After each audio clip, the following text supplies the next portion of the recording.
ሰላም ሰላም ውድ የቻናሌ ቤተሰቦች ሰላም እንዴት ናችሁ? እኔ ያለው እግዚአብሔር ይመስገን። ዛሬ ተመልሼ መጥቻለሁ ከነሩታ ጋራ።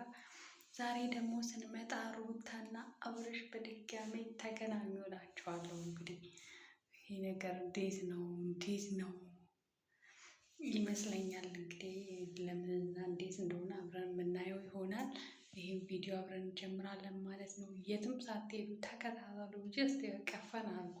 የሆነ ትምህርት የምትወስዱበት ነገር ይኖራል። ብቻ ተለያይም ብለው ነበር። ባለፈው ሰማናችንን ቀደድን ብለው ነበር። ዛሬ ደግሞ ተመልሰው መጥተዋል እላቸዋለሁ። እኔ ግን እንደ ሀሳብ አንድ ሆኖ አንድ ላይ ልጃቸውን ቢያሳድጉ ባይ ነኝ። ነገር ግን አብርሽ በችኮላ አሁን ደግሞ ሄርሜላ ጋር ሄዶ እንትን ብለዋል እና እዚህ መሀል ላይ መወዛገብን አምጥተዋል። ስለዚህ አሁን እቺ ራሱ አክሰፕት ብታደርገው ያቺ ደግሞ እንዴት ትሆናለች? ድጋሚ ሩታ ደግሞ በጭራሽ አትመለስም ወደሱ ብዬ ነው የማስበው። ግን እሷ አላቅም፣ የእሷም የሆነ ኮንስታንት የሆነ ዲሲሽን የላትም። አንዳንዴ አክቷ የምትፈልገው አይነት ይመስላል። አንዳንዴ ደግሞ በጭራሽ ላይ እንኳን ለማየት የማትፈልገው አይነት ሰው ነው የሚመስለው፣ ከአክቷ አንጻር ማለት ነው። አሁን ይመስለኛል ይህን ሰሞን ልጄን ይዤ ከሀገር ወጣለሁ ጠፋለሁ ወይ እውነት እሱን ካልወደደችው ማለት ነው፣ እውነት እሱን ካልፈለገችው ከሀገር የሚያስወጣት ጉዳይ እኮ የለም። ማንም የፈለገውን ሊያወራ ይችላል። ማንም የፈለገውን ሊያቦካ ይችላል ሚዲያ ላይ። ሺዶን ኬር አዋት። ምክንያቱም የራሷን ላይፍ እሷ ናት መኖር ያለባት። ውሳኔውን እሷ ናት የፈለገችው። አሁን ደግሞ ሲወሰን እሷ ላይ እኮ የሚያስመስለው በቃ የምትፈልገውን ነገር እንዳጣች ነው የሚመስለው። እንግዲህ ከሀገር ስትወጣ እንጂ በሰላም ከሆነ ለምን ከሀገር ትወጣለች? ወር ደግሞ እሱን ካልፈለገችው ለምን ከሀገር ትወጣለች? ወር ደግሞ እኔ እንደሚመስለኝ ማለት ነው፣ እኔ እንደሚመስለኝ እንደማስበው እሱ ወደ እሷ እንዲመለስ ከሀገር እወጣለሁ ብላ የምትል ይመስለኛል። ምክንያቱም እሱ በልጁ የሚጨክን አንጀት ስላሌለው ሜቢ ልጄን እንዴት ላየው ይችላል ምናምን ብሎ ለልጁ ሲል እሷን እንዲህ ለመመጣት የምታደርገው መንገድ ይመስለኛል። ብቻ አላውቅም። ኤኒዌይስ እንያቸው እስኪ። ስትቆሳጠሪ ደግሞ ታበላለሽ። ወደ ጉዳይ ለው ልገባ እኮ ነው። ወፍረሻል ደግሞ። አመሰግናለሁ።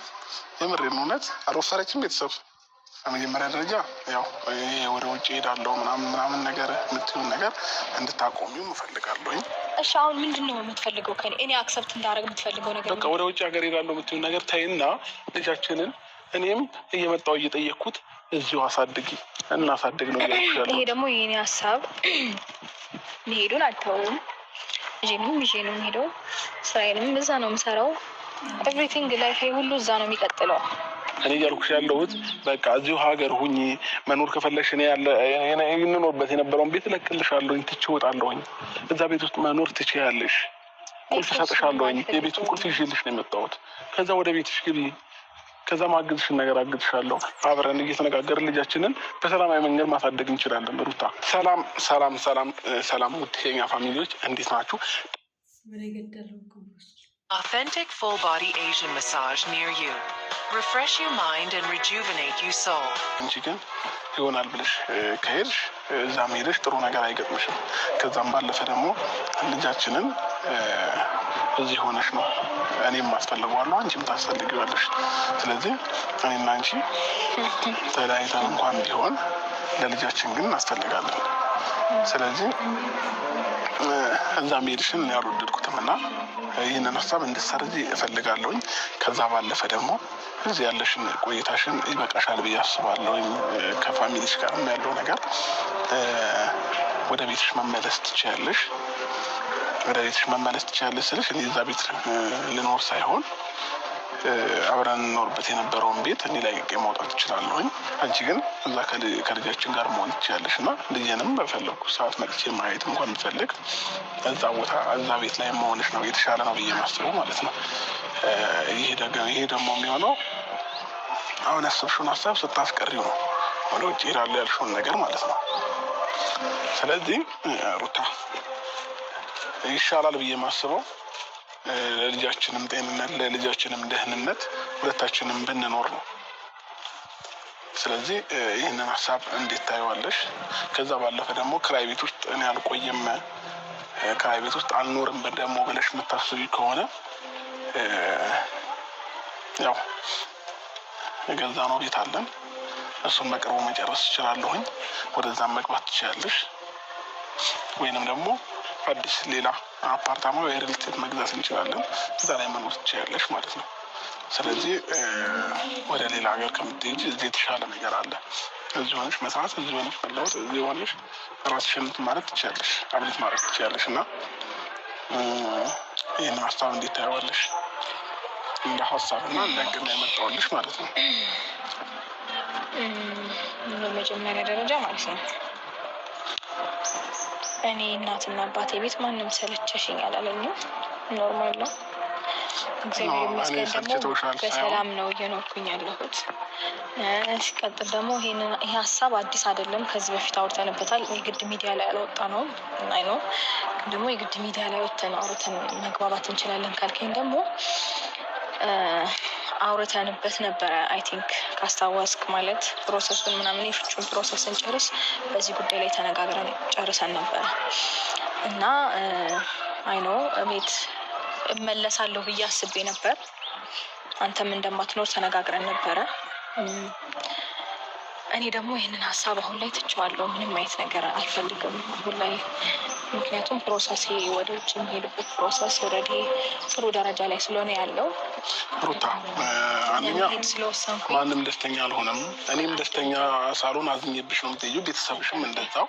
ያ ከሚሆን ግን ደግሞ ሩታ እሺ አንዴ ክርክራችንን እንተውና ማለት ነው። እየተከራከርኩሽ አይደለም ሩታ እኮ ማለት አንተ የምትፈልገውን ነገር በሙሉ እስክታወራ ድረስ አስጨርሻለሁ። ሰው እኔንም አስጨርሰኝ እና አይኖ ማንም አልተቀበለም፣ ማንም ደስ አላለውም ምናምን። እኔ ግን ከአሁን በኋላ ሰው ደስ እንዲለው ማደርገው አንዳች ነገር የለም በህይወቴ ውስጥ። አንዳች እንትና ደስ አላለውም፣ እንትና ደስ ብሎታል። ስለዚህ እኔ ህይወቴ እዚህ ነው መቀጠል ያለበትና ሰላሜንም በዚህ አይነት መንገድ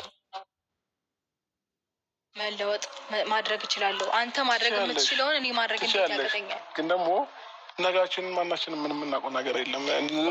ነገ ምን ይኑረን ምን እንጣ የምናውቀው ነገር የለም። መውጣት እንዳለ ሁሉ መውረድም ምንም እንዳለ ማወቅ አለብሽ። ገባሽ? አንቺ አሁን ባለሽበት ነገር ብቻ አይደለም ራስሽን መገመት ያለብሽ። ነገ ምን እንደሚገጥምሽ ማለት አልገባኝም። አንተ ራስን ዛሬ ላይ ባለ ነገር አይተህ ነው ማለት ነገ አብሬሽ መሆን አለብኝ፣ ነገ እንደዚህ ሊሆን ይችላል እያልከኝ ያለኸው ሩታ። እኔ አሁን ከአንቺ ጋር ለመከራከር የሆነ ነገር እንትን ለማለት አይደለም ወደ አንቺ የመጣሁት። ስለዚህ ተረጅኝና ፍላጎቴን ለማድረግ ሞክሪልኝ። እኔ እያልኩሽ ያለሁት በቃ እዚሁ ሀገር ሁኚ። መኖር ከፈለሽ እኔ የምኖርበት የነበረውን ቤት እለቅልሻለሁኝ፣ ትቼ እወጣለሁኝ። እዛ ቤት ውስጥ መኖር ትችያለሽ። ቁልፍ እሰጥሻለሁኝ። የቤቱን ቁልፍ ይዤልሽ ነው የመጣሁት። ከዛ ወደ ቤትሽ ግቢ። ከዛ ማግዝሽን ነገር አግዝሻለሁ። አብረን እየተነጋገርን ልጃችንን በሰላማዊ መንገድ ማሳደግ እንችላለን። ሩታ ይህንን ነው እያልኩኝ ያለሁት። ሌላ አማርኛ የተጠቀምኩት ነገር የለም። እኔ ደግሞ እዚህ መሆን አልፈልግም። ምንም አይነት ነገር አያስፈልገኝም። ከዚህ ሀገር ወጥቼ ነው ኑሮዬን መቀጠል መስራት ነው መለወጥ የምፈልገው። ሩታ የሚጠጡትሽን ነገር ታደርጊያለሽ። አንድ 5 ዓመት ነው። ከዛ በኋላ የፈለግከውን ነገር ማለት እችላለሁ። ማለት በቃ እኮ 5 ዓመት ሙሉ ያለ ልጄ መቆየት የምችል ይመስልሻል? ጋይስ እንግዲህ የሚነጋገሩትን እያያችሁ ነው። እኔ ሁኔታቸውም አልገባኝ። እነዚህ ሰዎች አንዳንዴ ድራማም ይመስላል። ብቻ ሩታ እያደረገች ያለችው እሷን እንዲለምናት ኦር ደግሞ እየፈለገችው እሷ ስለተለያት በልጁ ልትበቀለው ይመስለኛል። አንደኛ ነገር ማለት ነው እንጂ እንዴት ሰው ሕፃን ልጅ ይዞ ከሀገር ለመውጣት እንደዚህ ሀገርን እንፍታ ነው ነገሮችን እያልኩሽ ያለሁት እንጂ ህግ ምናምን ነገር ላይ እኔ ደክሞኛል። እንደዚህ አይነት ነገሮች ብቻ ለሁሉም ነገር ፈጣሪ ያውቃል። ልጃችንን አብረን እየተነጋገርን አብረን መኖር እንኳን ባንችል እኔ እና እሷ ተለያይተንም ቢሆን ግን እየመጣሁ እየጠየቅኩት የሚያስፈልገውን ነገር እያደረግኩኝ ማሳደግ ልጃችንን እንችላለን እና ይህ ነው ልላቸው የመጣሁት ማለት ነው። ቤተሰቦቼ በጣም ይቅርታ። ያው በመነጋገር ለማመን እየሞከርኩኝ ነው እና ዛሬ ያለን ቆይታ ይህን ይመስል ነበር። ሱነቱን ቆይታቸው ይህን ይመስላል። እንግዲህ እስከ መጨረሻው ይሁት እስኪ